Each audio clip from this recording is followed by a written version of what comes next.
Hola! Vacation to Malaysia starts from rupees 24,999 only. GT Holiday. Remakes பண்ணலாம் அப்படின்ற அந்த ஒரு விஷயத்துக்குள்ள நீங்க போனது ஏன்? இல்ல முதல்ல நான் ஒரு ஜெயம்கொண்டான் பண்ணேன். ஆமா. பொதுவாகவே நான் ஸ்கிரிப்ட்ல வந்து சாட்டிஸ்ஃபேக்ஷன் ஆக மாட்டேன். 2 வருஷம் ஆகும். நீங்க ஒரிஜினல் மாதிரியே எடுத்துருக்கலாம்ல, ஏன் ஆட் பண்ணீங்க? சப்போஸ் ஃபெயிலியர் ஆயிருந்தா அப்படி ஒரு கமெண்ட்ஸும் வந்திருக்கும். இந்த கேரக்டர்ஸ் நம்ம எக்ஸ்ட்ரா ஆட் பண்ணலாம் அப்படின்ற அந்த டிசிஷன் எப்படி எடுக்கிறீங்க? இல்ல நம்ம தமிழ் ஆடியன்ஸை பொறுத்த வரைக்கும் எந்த ஒரு விஷயமும் என்டர்டைனிங்கா சொன்னா அவங்க ஏத்துப்பாங்க. அவங்க சிரிச்சுட்டே இருக்கணும். சந்தானம் போய் முதல்ல போய் தியேட்டர்ல போய் மனோபல கூட்டு போவார் ஃபர்ஸ்ட் நைட்டுக்கு. என்னடா பண்ணுவாங்கன்னு சொல்லுவாங்க. படம் கூட்டிட்டு போய் கட்டணும், ஒரு பிட்டு படம். உங்களோட ஜெயம்கொண்டான் படத்துல வில்லன் கிஷோர் அவர்களோட அந்த கேரக்டரைசேஷன், அவங்களுக்கு ஒரு லவ் ட்ராக் இருக்கும். வில்லன் தான், அதுக்காக அவன் கொடூரமானவன் கிடையாது அப்படின்ற அந்த ஒரு ரைட்டிங் எப்படி? ஒரு கதை வந்து எப்படி இருக்குன்னா ராமாயணம் மாதிரி இருக்கும். ராமாயணம் பார்த்தீங்கன்னா வில்லன் சைட்ல நியாயம் இருக்கும். ஒரு மணி வைஸா உங்களுக்கு நிறைய படங்கள் ஹிட் கொடுத்துருக்கு, சில படங்கள் வந்து சரியா போகாமையும் போயிருக்கு. சரியா போகாத போது அந்த படங்கள்ல இருந்து நீங்க கத்துக்கிட்ட ஒரு விஷயம் என்ன சார்? இல்ல எனக்கு தள்ளி போகாது ரொம்ப நல்ல படம், ரொம்ப ஃபீல் குட் மூவி, ரொம்ப ரசிச்சு ஏற்ற படம். பட் அந்த படம் இப்போ என்னதான் கண்டென்ட் கதலை வந்துட்டு ஜவ்வி மெட்டோட இது இருந்தாலும், நான் தேனிக்கார பொண்ணு சிவிடுவேன் சிவி, அது வந்துட்டு இன்னும் கொஞ்சம் தைரியமான ஒரு பெண் கதாபாத்திரமா தான் தமன்னா கேரக்டர் எழுதப்பட்டிருக்கும். ஜெயம்கொண்டான்ல வினய் அவர்களோட தங்கச்சி லேகா வாஷிங்டன் கிரேட் இந்தியன் கிச்சனை நீங்க எடுத்துட்டு வந்து ரீமேக் பண்ணதுக்குமே அந்த விமன் கேரக்டர் நல்லா இருந்ததுனால நீங்க அது பண்றீங்க. எதனால இந்த பெண்களை இப்படி காட்டணும் அப்படின்ற அந்த ஒரு எண்ணம்? மணிரத்னம் சார் ஸ்டூடெண்ட் சொல்றது இங்கதான். மணி சார் படத்தோட ஹீரோயின் எல்லா படமும் பாருங்களேன் அப்படிதான் இருப்பாங்க. வணக்கம் சார். வணக்கம். எப்படி சார் இருக்கீங்க? Good sir. நிறைய படங்கள், நிறைய ஜானர்ஸ்லாம் எக்ஸ்ப்ளோர் பண்ணியிருக்கீங்க. இப்போது காந்தாரி மூலயமா ஹாரர், ஏன் சார் இப்போது ஹாரர் ஜானர்? இல்லை, இது மெயினாக இந்த கதையை சூஸ் பண்ணுறதுக்கு ஸ்கிரிப்ட் தான். இல்லை, இது வரைக்கும் நான் பண்ண படங்களில் வந்து ஆக்ஷன் படங்கள் பண்ணியிருக்கேன், லவ் படங்கள் பண்ணியிருக்கேன், சோஷியல் மெசேஜ் உள்ள படங்கள் பண்ணியிருக்கேன், எல்லாமே பண்ணியிருக்கேன். இது வந்து பண்ணாத ஒரு படம். இது வரைக்கும் நான் பண்ண படங்களே இது பண்ணதில்லை. இந்த மாதிரி ஒரு ஹாரர் ஸ்கிரிப்ட். இந்த ஸ்கிரிப்ட் தொல்காப்பின்னு ஒருத்தர் வந்து அவர் ஸ்கிரிப்ட், ஒரு புக்கு பவுண்டட் ஸ்கிரிப்ட் கொடுத்தாரு. அதை படிக்கும்போது நல்லா இருந்தது. அதில் ஒரு ரியல் இன்சிடென்ட்டை பேஸ் பண்ணி பண்ணியிருந்தாரு. ஸோ அது இன்ட்ரெஸ்டிங்காக இருந்தது. ஸோ அதனால இந்த கதை நான் சூஸ் பண்ணேன். அதில் அந்த லீடாக அந்த பேயாக வரப்போகிறவங்க இல்லை பாசிட்டிவ் எனர்ஜியாக வரப்போகிறவங்க வந்துட்டு ஒரு முக்கியமான கதாபாத்திரமாக இருக்கணும். இப்போ இதில் ஹன்சிகா அவங்க பர்ஃபெக்டாக மேட்ச் ஆவாங்க அப்படின்னு சொல்லிட்டு நீங்கள் நினைக்கிறதுக்கு என்ன காரணமாக இருந்தது? இல்லை, இது கொஞ்சம் ஒரு மெச்சூர்டான ஒரு ஸ்கிரிப்ட். ஒரு படம் 2 படம் பண்ண ஹீரோயினால இதை ஹோல்ட் பண்ண முடியாது. அட்லீஸ்ட் ஒரு இண்டஸ்ட்ரியில் ஒரு 10 இயர்ஸாவது வந்து ஒரு ட்ராவல் இருக்கணும். ஒரு ஹீரோயின் அவ்வளோ படங்கள் பண்ணவங்க தான் இந்த கதையை லீடாக பண்ண முடியும். ஓகே. ஏன்னா அந்த அளவுக்கு டிஃப்ரெண்ட் இருந்தது 2 டூயல் ரோல் கதையில். ஸோ 2 பேருக்கும் ஒரு டிஃப்ரெண்ட் காட்டணும். ஒரு கேரக்டர் வந்து ரொம்ப எமோஷ்னலாக இருக்கும். 1940 நடக்கிற ஒரு கதை, அதுலேயும் ஒரு நரிக்குறவர் பெண்ணாக வரணும். நிறைய சேலஞ்சஸ் இருந்தது இந்த ஸ்கிரிப்டில். ஸோ இதை வந்து ஒரு நியூ ஹீரோயினாக ஒரு 2-3 படம் பண்ணவங்க பண்ணுறது கஷ்டம். ஸோ இந்த மாதிரி ஒரு லீட் நிறைய படங்கள் பண்ண ஒரு ஹீரோயின் பண்ணால் நல்லாயிருக்கும். லைக் நயன்தாரா மேடம், ஹன்சிகா, இந்த மாதிரி இவங்கெல்லாம் வந்து நிறைய படம் பண்ணியிருக்காங்க. ஸோ அது கரெக்டாக இருந்தது. ஓகே. ஹாரருங்கும் போது கன்ஃபார்ம் உங்களுக்கு புதுசாக இருந்திருக்கும். இதில் உங்களுக்கு என்னென்ன சேலஞ்சஸ்லாம் ஃபேஸ் பண்ணீங்க? ஐ மீன் அந்த கிமிக்ஸாக இருக்கட்டும், இந்த மாதிரியான விஷயங்கள்லாம் பண்ணுறதுக்கு உங்களுக்கு எந்த அளவுக்கு புதுசாக சேலஞ்சிங்காக இருந்தது இந்த படத்தில்? இல்லை, நான் நிறைய ஹாரர் மூவிக்குன்னு ஒரு சின்ன ஒரு டெம்ப்ளேட் இருக்கும், அதை பண்ணக்கூடாதுன்றது நான் தெளிவாக இருந்தேன். ஓகே. சும்மா அன்னெசரியாக போய் பயமுத்துறது, திடீர்னு டோரை ஓப்பன் பண்ணுறது, டக்குன்னு ஒருத்தர் கையை வச்சு பார்த்தா அது ஃபேக்காக இருக்கும். இந்த மாதிரி விஷயங்கள் ஹாரர் மூவினாலே ஒரு பழைய பங்களா இந்த இது இருக்கக்கூடாதுன்றதுல முடிவு பண்ணேன். ஸோ இதில் வந்து எமோஷனல் ரொம்ப ஸ்ட்ராங்காக இருந்தது. ஓகே. ஒரு கதையில இருக்கிற ஒரு ஹாரர், கதையில இருக்கிற ஸ்டோரியோட இருக்கும் அந்த ஹாரர். ஸோ அந்த ஒரு விஷயம் இந்த கதையில புதுசா இருக்கும். சார், இப்போ எந்த ஒரு ஹாரர் எடுக்கிறாங்க அந்த டேரக்டர்ஸ்ட்டு நான் நிறைய பேசும்போது அவங்க ரியல் லைஃப்பில் ஃபேஸ் பண்ண ஏதாவது ஒரு விஷயமா இருக்கட்டும், இல்லை அவங்க கேட்ட கதைகள்ல இருந்து இன்ஸ்பயர் ஆன ஒரு விஷயத்தையோ அந்த படத்தில் வைக்க ட்ரை பண்ணுவாங்க. நீங்கள் அந்த மாதிரி ஏதாவது பர்சனல் எக்ஸ்பீரியன்ஸஸையோ இல்லை கேட்ட கதைகளையோ இந்த படத்தில் வச்சுருக்கீங்களா? இல்லை, பொதுவாகவே பேய் கதைனாலே வந்து ஒரு கற்பனை தான். ரியல் லைஃப்பில் நம்ம யாரும் இது வரைக்கும் பேயெல்லாம் பார்த்ததே இல்லை. ஜஸ்ட் அது வந்து ஒரு குழந்தைங்களை பயமுத்துறதுக்கும் இருட்டை வந்து ஒரு பேயாக ஒரு உருவப்படுத்தி ஒரு பண்ண ஒரு விஷயம் தான். ஸோ அதுலலாம் உண்மை சம்பவம்லாம் இதில் எதுவுமே இல்லை. ஓகே. ஸோ கதைப்படி கதைக்கு என்ன தேவையோ அதை பண்ணியிருக்கு. ஓகே. இல்லை, பேஸ்ட் ஆன் ரியல் இன்சிடென்ட்ஸ் அப்படின்ற மாதிரி நீங்கள் ஸ்டோரி மட்டும்தான், ஸ்டோரி பேய் கிடையாது. ஓகே. அதில் இருக்கிற கதையை மட்டும் ஒரு தொல்காப்பியன் பண்ண அந்த கதைக்கு நாங்கள் வந்து உயிர் கொடுத்துருக்கோம். Okay, ton sir. சார், இப்போ நீங்க நிறைய படங்கள் பண்ணியிருக்கீங்க. அதுல வந்துட்டு ஒரு பாதிக்கு பாதி வந்து ரீமேக்ஸ் அப்படின்ற ஒரு விஷயம் இருக்கு. அது ஏன் சார் ரீமேக்ஸ் பண்ணலாம் அப்படின்ற அந்த ஒரு விஷயத்துக்குள்ள நீங்க போனது ஏன்? இல்ல முதல்ல நான் ஒரு ஜெயம்கொண்டான் பண்ணேன். ஆமா. பொதுவாகவே நான் ஸ்கிரிப்ட்ல வந்து சாட்டிஸ்ஃபேக்ஷன் ஆக மாட்டேன். 2 வருஷம் ஆகும், 3 வருஷம் கூட ஆகும்.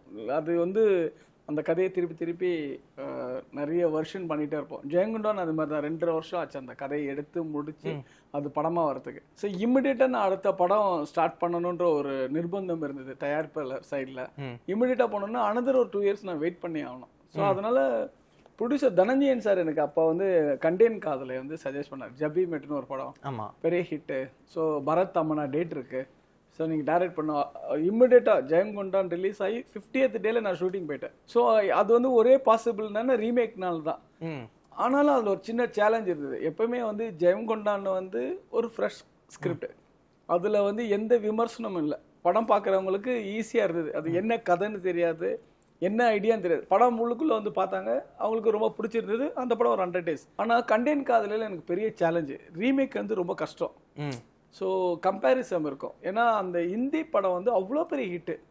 ஆமாம், அது வந்து ஒன்று நம்ம லைஃப் சினிமா கேரியரே டவுன் ஆகிடும். அந்த படம் மட்டும் டிசாஸ்டர் ஃப்ளாப்பாக இருந்தால் எனக்கு அடுத்த படம் கிடச்சிருக்காது. அது அவ்வளோ பெரிய சேலஞ்ச். அது ஒரு ஓன் ஸ்கிரிப்ட் பண்ணுறதை விட நான் ரிஸ்க் எடுத்தது எதுனா கண்டேன் காதலை தான். ஓகே, அதில் நான் பண்ண பெரிய நல்ல விஷயம் வந்து ஒரிஜினல் வந்து சந்தானம் சிங்கமுத்து காமெடி இருக்காது, அதை வந்து நான் ஆட் பண்ணேன். ஓகே, ஸ்கிரிப்டில் அதை ஆட் பண்ணி அது என்டர்டைன்மெண்ட்டாக கொடுப்போம். அது ஒரு ஒரு நேர்மையான ஒரு காதல் கதையாக இருந்தது. அதில் கண்டிப்பாக தின் லைனாக இருந்தது. அதில் கொஞ்சம் நாங்கள் வந்து தமிழுக்கு ஏற்ற மாதிரி அடாப்ட் பண்ணி அதில் வந்து அந்த காமெடி ட்ராக்கை ஆட் பண்ணிவிட்டு, ப்ளஸ் வந்து வில்லேஜ் கார் பொண்ணுன்ற மாதிரி அந்த பொண்ணு தமனை கொண்டு வந்து, பரத் வந்து ஃபர்ஸ்ட் அவர் நிறைய படங்கள் அப்போ வந்து ஆக்ஷன் படங்களாக பண்ணிட்டு இருந்தார். அவர் வந்து ஒரு கார்பரேட் லுக்கில் மாற்றி கோட் ஷூட்லாம் போட்டு, ஸோ அந்த படம் ஒரு சேலஞ்சிங்காக இருந்தது. அதனால் பெரிய ஹிட் அந்த படம். கண்டிப்பாக. ஸோ அது வந்து அதை நான் என்ன சொல்ல வரேன்னா, ஒரு ஒரிஜினல் ஸ்கிரிப்ட் பண்ணுறதை விட அப்படியே டபுள் மடங்கு கஷ்டம் வந்து ரீமேக் படம் பண்ணுறது. ஓகே, அது ஏன்னா அது ஓடலைன்னா அது ரொம்ப இதுவாகிடும். Okay, தப்பாயிடும் sir. இப்போது அதுலேயுமே ஒரு டெசிஷன் மேக்கிங் இருக்கும்ல சார். அதாவது நீங்கள் ஒரிஜினல் மாதிரியே எடுத்துருக்கலாம்ல, ஏன் ஆட் பண்ணீங்க? சப்போஸ் ஃபெயிலியர் ஆயிருந்தா அப்படி ஒரு கமெண்ட்ஸும் வந்திருக்கும். ஸோ அந்த டெசிஷன், ஓகே இது நமக்கு மாற்ற போகிறோம், இந்த கேரக்டர்ஸ் நம்ம எக்ஸ்ட்ரா ஆட் பண்ணலாம் அப்படின்ற அந்த டெசிஷன் எப்படி எடுக்கிறீங்க? இல்லை, நம்ம தமிழ் ஆடியன்ஸை பொறுத்த வரைக்கும் எந்த ஒரு விஷயமும் என்டர்டைனிங்காக சொன்னால் அவங்க ஏற்றுப்பாங்க. அவங்க சிரிச்சுட்டே இருக்கணும். சிரிச்சுட்டே இருந்து அவங்கள வந்து படத்தில் ஒரு இன்வால்மெண்ட் கொண்டு வரணும். படம் பார்க்கும்போது அந்த ஆடியன்ஸுக்கும் அந்த ஸ்க்ரீனுக்கும் ஒரு சின்ன ஒரு கனெக்ட் வேணும். அவங்களுக்கு ரொம்ப இன்வால்மெண்ட் ஆகிட்டாங்கன்னா அந்த படத்தில் வர எமோஷனல் சீன்லாம் அதுக்கப்புறம் அடாப்ட் ஆகிடுவாங்க. ஓகே, இங்கே ரொம்ப ஒரு எமோஷனலாக அழிஞ்சிட்டு இருந்தால் கொஞ்சம் விலைக்கு ஓடி போயிடுவாங்க. ஏன்னா நம்ம ஆட்கள் அப்போ வரதே வந்து ஜாலியாக இருக்கணும், 2 மணி நேரம் ஒன்று வந்து ஒரு சின்ன என்டர்டெய்னிங்காக இருக்கணும்னு தானே வருவாங்க. ஸோ அதனால் வந்து கண்டிப்பாக சந்தானம் போர்ஷன் வந்து ஒர்க் அவுட் ஆகுன்றது எங்களுக்கு நல்லா தெரிஞ்சது. நான் ஸ்கிரிப்ட்லேயே அதை எழுதி வச்சுருந்தேன். அவங்க அது சந்தானம் போய் முதல்ல போய் தேட்டரில் போய் மனோபலை கூப்பிட்டு போவார் ஃபர்ஸ்ட் நைட்டுக்கு. என்னடா பண்ணுவாங்கன்னு சொல்லுவான், படம் கூட்டின்னு போய் கட்டணும், ஒரு பிட்டு படம். ஸோ இதெல்லாம் ஸ்கிரிப்ட்லேயே இருந்தது அப்போ. ஓகே, ஷூட்டிங் பார்த்துக்கும்போது அதெல்லாம் நல்லா ஒர்க் அவுட் ஆச்சு.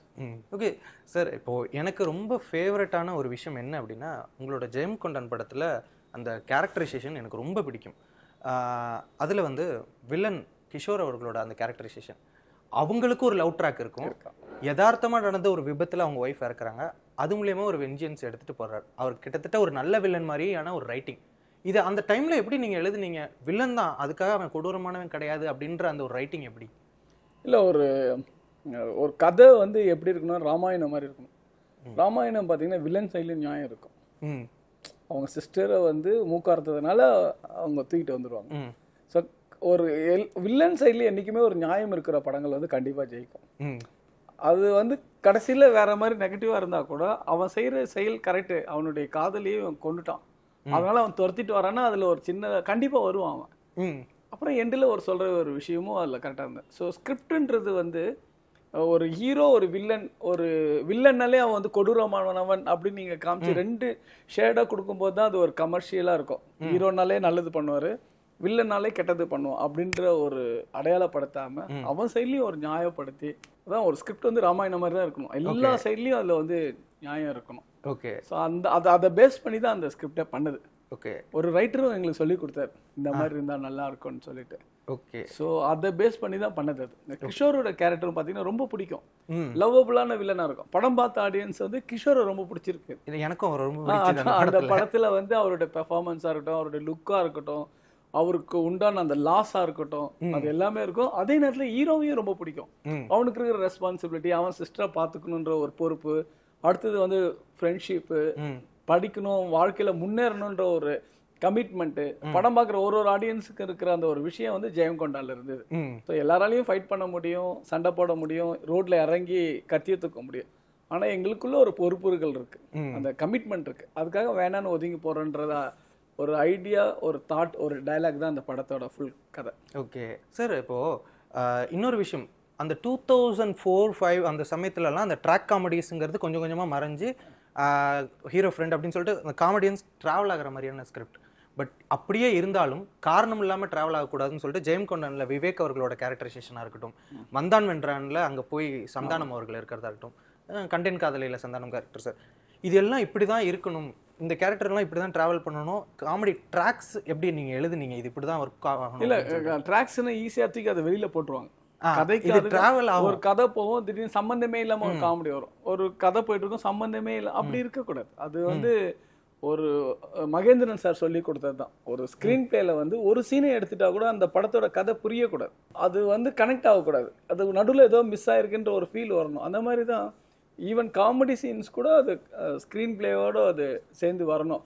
நீங்க யுவன் தந்திரன் பாத்தீங்கன்னா ஆர்ஜே பாலாஜி வந்து ஒரு இன்ஜினியரிங் ஸ்டூடெண்ட், ஆமா, ரெண்டு பேரும். ஸோ அந்த கேரக்டர் ஒன்னாவே வந்துட்டு இருக்கோம். இப்போ சார், இப்போ யுவன் தந்திரன் ஒன்று ஞாபகம் வருது. யுவன் தந்திரனோட ரைட்டிங் இருக்கட்டும், எடுத்துக்கிட்ட கதைக்களமும் எனக்கு ரொம்ப பிடிக்கும். அதுக்கப்புறம் தான் கேட்டேன் இது யார் டேரக்டர் அப்படின்னு. ஏன்னா அது ஒரு யங்ஸ்டர்ஸுக்கெல்லாம் கனெக்ட் ஆகிற மாதிரியான ஒரு படமா இருக்கும்.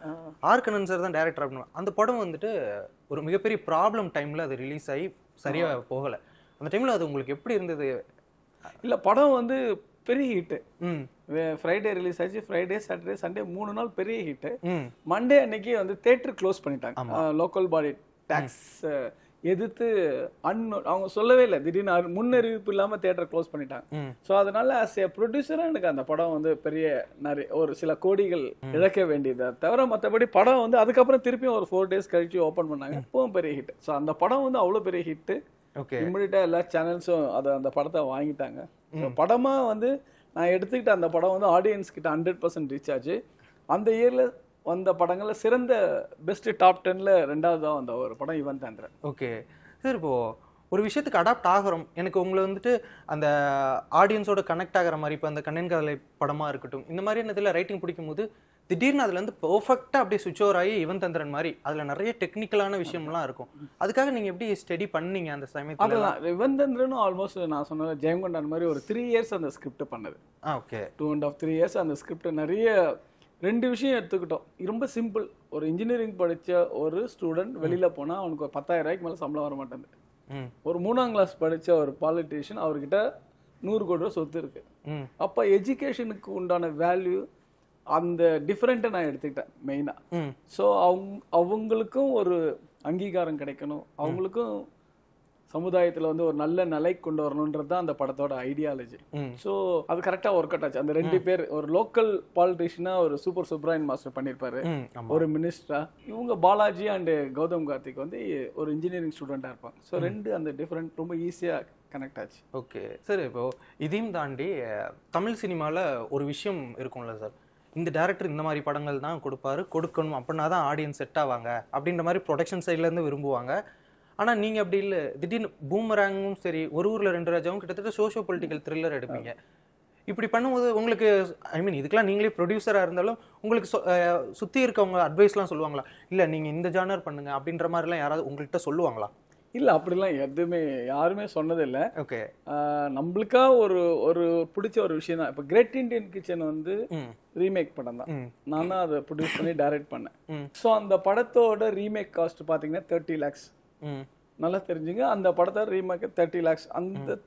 ஆனா அந்த படத்துல வந்து சாங்கு கிடையாது, ஃபைட்டு கிடையாது, காமெடி கிடையாது. இந்த 3 இல்லைன்னா இந்தி வாங்க மாட்டாங்க. இந்தி மார்க்கெட்ல அந்த படம் போகாது. ஏன்னா ஃபைட் இல்லைன்னா இந்தி விற்க முடியாது, இந்தி ரைட்ஸ் விற்க முடியாது, டப்பிங் ரைட்ஸ். ஸோ அங்கேயே லாஸ் ஆகுது, அது எனக்கு தெரியும்.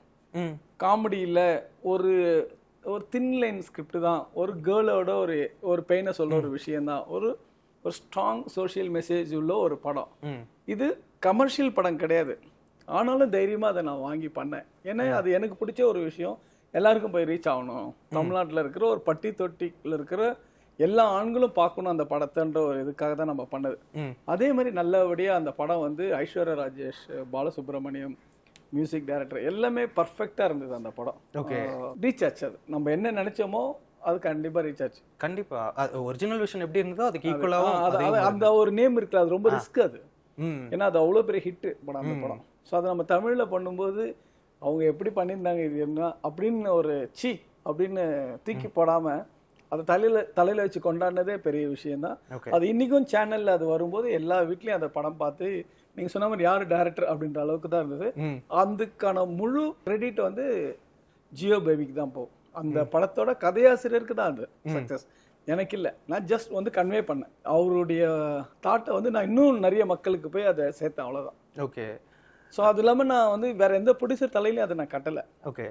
வேற யாருக்குமே வந்து அந்த கஷ்டத்தை கொடுக்கல. நானே தான் ப்ரொடியூஸ் பண்ணேன், நானே தான் டைரக்ட் பண்ணேன், எனக்கு பிடிச்ச விஷயத்த நானே செலவு பண்ணி பண்ணேன். ஓகே. ஸோ அந்த படம் எனக்கு லாபகரமான படம் தான். Okay sir. இப்போ ஒரு மணி வைஸா உங்களுக்கு நிறைய படங்கள் ஹிட் கொடுத்துருக்கு, சில படங்கள் வந்து சரியா போகாமையும் போயிருக்கு. சரியா போகாத போது அந்த படங்கள்ல இருந்து நீங்க கத்துக்கிட்ட ஒரு விஷயம் என்ன சார்? இல்ல, எனக்கு தள்ளி போகாத ரொம்ப நல்ல படம். அதர்வா அண்ட் அனுபவம் நின்னுக்கு ஒரு ரீமேக் ரொம்ப நல்ல படம், ரொம்ப ஃபீல் குட் மூவி சார். ரொம்ப ஃபீல் குட் மூவி, ரொம்ப ரசிச்சே அந்த படம். எனக்கு அனுபவமா பரமேஸ்வரன் ரொம்ப பிடிக்கும், அவங்க பெர்ஃபார்மன்ஸ் ரொம்ப பிடிக்கும். அந்த அளவுக்கு அவங்க பண்ணியிருந்தாங்க அந்த படத்துல. அதர்வாவும் அவ்வளோ அழகா இருந்தார். பட் அந்த படம் கரெக்டான ப்ரொமோஷன் இல்லாதனால, கரெக்டான பப்ளிசிட்டி இல்லைனால அது ரீச் ஆகல. அது ஒரு சின்ன ஒரு வருத்தம். அண்ட் பிஸ்கோத் ரிலீஸ் ஆகும்போது கோவிட் வந்துடுச்சு. ஆமா, அந்த 50% ஆக்குபன்சில ரிலீஸ் ஆன ஒரு படம். அந்த படமும் நல்ல படம். ஓகே. சவுகார் ஜானகி அம்மா வந்து அவங்களோட 400வது படம் அது. அதுவும் ஓன் ப்ரொடக்ஷன் தான். சந்தானம், சவுகார் ஜானகி அம்மா ரொம்ப நல்லா நடிச்சிருக்காங்க. அவங்க கூட எல்லாம் ஒர்க் பண்ணதே ஒரு பெரிய எக்ஸ்பீரியன்ஸ் தான். அவங்க பிளாக் அண்ட் ஒயிட் காலத்துல இருந்து நடிச்சிட்டு இருக்காங்க.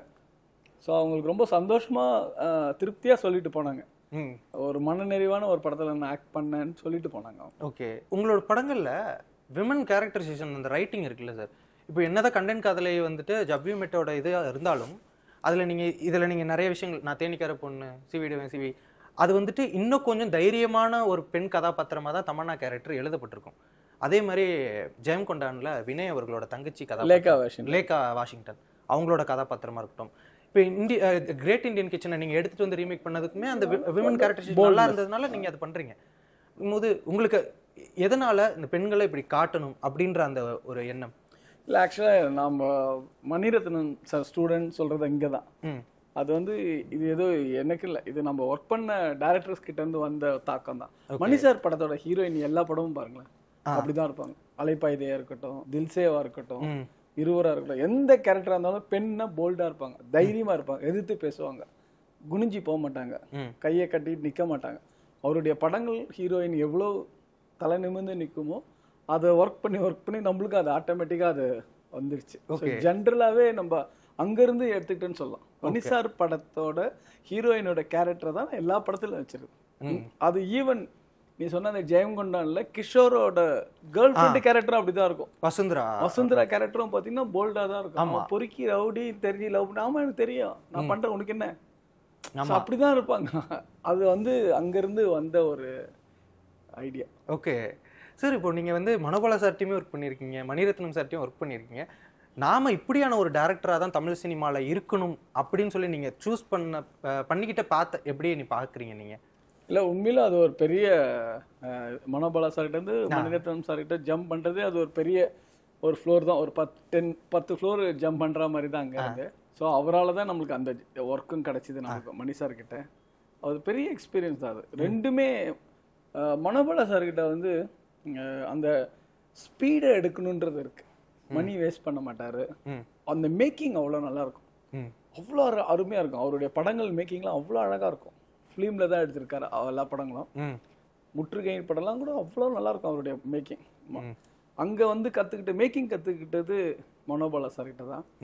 மணிரத்ன சார்கிட்ட ஒரு கேரக்டரும் எப்படி டிசைன் பண்றது, குட்டி குட்டி பர்ஃபெக்ஷன், காஸ்டியூம்ஸ்ல இருந்து, ஆர்ட் டிபார்ட்மெண்ட்ல இருந்து, லொகேஷன்ல இருந்து, ஸ்கிரிப்ட் ரிசர்ச் டீடைலிங்ல இருந்து ஒரு கதையை வந்து என்ன மாதிரி ப்ரெசென்ட் பண்ணணுன்றதுல இருந்து டைலாக் மாடுலேஷன், ஹீரோ எப்படி பேசுவான், ஹீரோயின் எப்படி பேசுவாங்க, ஒரு சின்ன ஓல்டு பார்ட்டி அவங்க எப்படி பேசுவாங்க, அந்த சைலன்ஸ்ல என்ன கதை சொல்லுவாங்க, ஒரு டைலாக் பேசிட்டு உடனே அதை கட் பண்ணி நீங்க பேசணும் அதை கட் பண்ணி அப்படி இருக்காது. ஒருத்தர் பேசி முடிச்சாலும் அதை கட் பண்ண மாட்டாங்க. அதுக்கப்புறமும் அந்த வசனங்கள் உள்ளுக்குள்ள போயிட்டு இருக்கும், அது ஃபேஸ் எக்ஸ்பிரஷன்ல இருக்கும். அந்த விஷயம்லாம் வந்து அங்க மணி சார்கிட்ட கத்துக்கிட்டது தான். ஓகே, அந்த வேற என்ன வேலை நம்மளுக்கு, ஒரு 7 வருஷமா அங்க வந்து குப்பை கொட்டி இருக்கோம்னா இது கூட கத்துக்கலாம், அப்புறம் என்ன இருக்கு. ஓகே, ஸோ அங்கிருந்து திருடப்பட்டது தான் எல்லாமே. ஓகே சார், இப்போ உங்களுக்குன்னு ஒரு ட்ரீம் ப்ராஜெக்ட் அந்த மாதிரியான விஷயங்கள்லாம் இருக்கும்ல சார், அந்த மாதிரியான உங்களுக்கு இருக்க விஷயம் என்ன சார்? இல்ல, எனக்கு வந்து ஜெயகாந்தன் கதையை பண்ணணும்னு ரொம்ப ஆசை. அவருடைய கதைகள் எல்லாமே எனக்கு பிடிக்கும். அதுல ஒரு கதை நல்ல சூஸ் பண்ணி அதை பண்ணணும் ஓகே அப்படின்ற ஒரு ஆசை எனக்கு ரொம்ப நாள் இருக்கு. ஓகே, அண்ட் வந்து தண்ணீர் படங்கள் எனக்கு ரொம்ப பிடிக்கும். பியூரா எந்த ஒரு இதுவும் இல்லாம கம்ப்ளீட்டா அந்த மாதிரி ஒரு ரூரல் வில்லேஜில் அந்த மாதிரி ஒரு ஸ்கிரிப்ட் ரொம்ப பிடிச்ச படம் அது. ஓகே, ரொம்ப ரசிச்சு பார்த்த படம் தண்ணீர். அந்த மாதிரி ஒரு இஷ்யூ எடுத்து அது ரியலா இருக்கிற ஒரு இஷ்யூ எடுத்து பண்ணணும்னு ரொம்ப நாள் ஆசை. அதுல ஒரு பார்ட் நான் ட்ரை பண்ணேன், பூமராங்கல். ஆமா, ஒரு போர்ஷன் ட்ரை பண்ணேன். அதுல ஃபிளாஷ்பேக் மட்டும். ஆக்சுவலா அது ஃபுல்லா பண்ணியிருக்கணும். ஓகே, ஏன்னா வந்து நதிநீர் இணைப்பு வந்து யாருமே சொல்லலை இது வரைக்கும். தமிழ் சினிமால ஒரு யங்ஸ்டர்ஸ் வந்து ஒரு வில்லேஜில் இருக்கிற 4-5 ரிவர்ஸை ஜாயின் பண்ணா நம்ம விவசாயம் நல்லா வரும்ட்டு நதிநீர் இணைப்பை பத்தின சொல்ல படம் தான். ரஜினி சார் கிட்ட ட்ரெய்லர் போட்டு காமிச்சு ரொம்ப சந்தோஷப்பட்டார். வீட்டுக்கு போயிட்டு சூப்பர் ஸ்டார் கிட்ட போய் இந்த ட்ரெய்லர் காமிச்சேன் நான். ஏன்னா அவர் தானே வந்து ரொம்ப நாளா வந்து நாட்டுல இருக்கிற நதிகளை இணைக்கணும்னு அவருடைய ஆசைகள் அதுவும் ஒண்ணுதான். அவர் வந்து நான் 1 கோடி கூட தரேன்னு சொன்னார் அவரு. நதிநீர் நாட்டுல வந்து நதிநீர் இணைச்சா அதுக்கு என்னுடைய சொந்த பணத்தை நான் 1 கோடி கூட தரேன்னு அப்பவே சொன்னார் அவரு. அப்படியே அவருக்குள்ள ஒரு ஆசைகள் அது. அதனால நான் அப்பாயின்மெண்ட் வாங்கி, சார் இது இந்த மாதிரி சப்ஜெக்ட் சார், இது மாதிரி நதிநீர் இணைப்புக்காக ஒரு 2 இளைஞர்கள் போராடுறாங்க வில்லேஜில், ஒரு இன்ஜினியரிங் படிச்ச இளைஞர்கள் வேலையை தூக்கி போட்டு வராங்க சார் அப்படியான்னு சொல்லி அந்த ட்ரெய்லரை பார்த்தாரு, சாங்கை பார்த்தாரு, ரொம்ப நல்லா இருக்குன்னு அப்ரிஷியேட் பண்ணாரு. ஓகே, ஸோ அந்த மாதிரி படம் பண்ணலாம் சார். கண்டிப்பா சார். சார், இப்போ உங்களோட அந்த கதாபாத்திரங்கள் இருக்குல்ல சார், எல்லாருமே அந்த ஒரு யங்ஸ்டர்ஸாவே இருக்காங்க. அதர்வா சாரா இருக்கட்டும், ஜீவா சார், வினய் சார், எல்லாருமே ஏன் அப்படியே சூஸ் பண்றீங்க? அவங்க எல்லாருமே வந்து மார்க்கெட் வைஸாலும் சரி எல்லாமே ஒரு யங்ஸ்டர்ஸ், வளர்ந்து வர நடிகர்கள். உங்க கதாபாத்திரமும் யங்ஸ்டர்ஸாவே இருக்கு. நீங்க எப்போவாது இல்ல நம்ம மேல இருக்க அந்த டாப் சூப்பர் ஸ்டார்ஸ்ட்ட போய் ஒரு படம் பண்ணணும், கதாபாத்திரம் இல்லாம அவங்களுக்காக படம் பண்ணணும்னு என்னைக்காவது யோசிச்சிருக்கீங்களா? இல்ல, எங்கிட்ட கதை இல்லை உண்மையில. அப்படி இல்லை எங்கிட்ட. ஸோ ஒரு ஹீரோக்கு போய் ஒரு ஹீரோ சொல்லி அந்த ஹீரோக்கு கதை பண்ணணும்னா அது அந்த அளவுக்கு நம்ம வளரலையான்னு தெரியல. ஸோ ஸ்டோரி பேஸ்டாவே நம்ம இருந்துட்டோம். அடுத்த பண்ற படங்கள் கூட ஸ்கிரிப்டா தான் இருக்கும். அந்த கதைக்கு எந்த ஹீரோ அப்படிதான் நம்ம செலக்ட் பண்ணுவோம். இது மேல் ஃபீமேல் அப்படி நான் பாக்குறதே இல்லை. ஓகே, இப்போ great Indian kitchen Aishwarya Rajesh பண்ணோம்ல, ஸோ அந்த மாதிரி தான் அது. Okay okay sir. சார், நிறைய விஷயங்கள் பகிர்ந்துக்கிட்டீங்க. இவ்வளோ நாள் நிறைய ஜானர்ஸ் எக்ஸ்ப்ளோர் பண்ணி சக்ஸஸ் பார்த்துருக்கீங்க. அதே மாதிரி இப்போ இந்த ஹாரர் ஜானர்லேயும் நீங்கள் மிகப்பெரிய சக்ஸஸ் இந்த காந்தாரி மூலயமா பார்க்கணும்னு சொல்லிட்டு சினி உலகம் சார் வாழ்த்துக்கள் தெரிவிச்சுக்கிறேன். ரொம்ப நன்றிமா. காந்தாரி நிச்சயமா நல்ல ஒரு எல்லாருக்கும் வந்து ஒரு டிசப்பாயின்மெண்ட் இருக்கார். படம் பார்த்தா ரொம்ப பிடிக்கும். ஏன்னா அதில் வந்து பாலசுப்ரமணியன் சார், எனக்கு ஜெயங்கொண்டான்லேருந்து இன்னைக்கு வரைக்கும் அவர் தான் கேமராமேன். ஸோ அவர் அந்த படத்தில் பண்ணியிருக்காரு. நிறைய சேலஞ்சிங்கான லைட்டிங்ஸு, ஒரு கேவ், அந்த மாதிரி செட்லாம் நிறைய இருந்தது. எல்வி முத்து கணேஷன் சொல்லிட்டு எல் வைத்தியநாதன் சாரோட சன் அவங்க. ஓகே, இந்த படத்தில் மியூசிக்காக பண்ணியிருக்காங்க, எக்ஸ்ட்ராடனரியா பண்ணியிருக்காங்க. ஸோ அந்த காந்தாரிக்கு இவங்கெல்லாம் வந்து பெரிய சப்போர்ட்டாக இருப்பாங்க. இந்த படம் நிச்சயமா பேசப்படும். சினி உலகத்துக்கு நன்றி. நன்றி sir. Hola! Vacation to Malaysia starts from rupees 24,999 only. GT Holiday.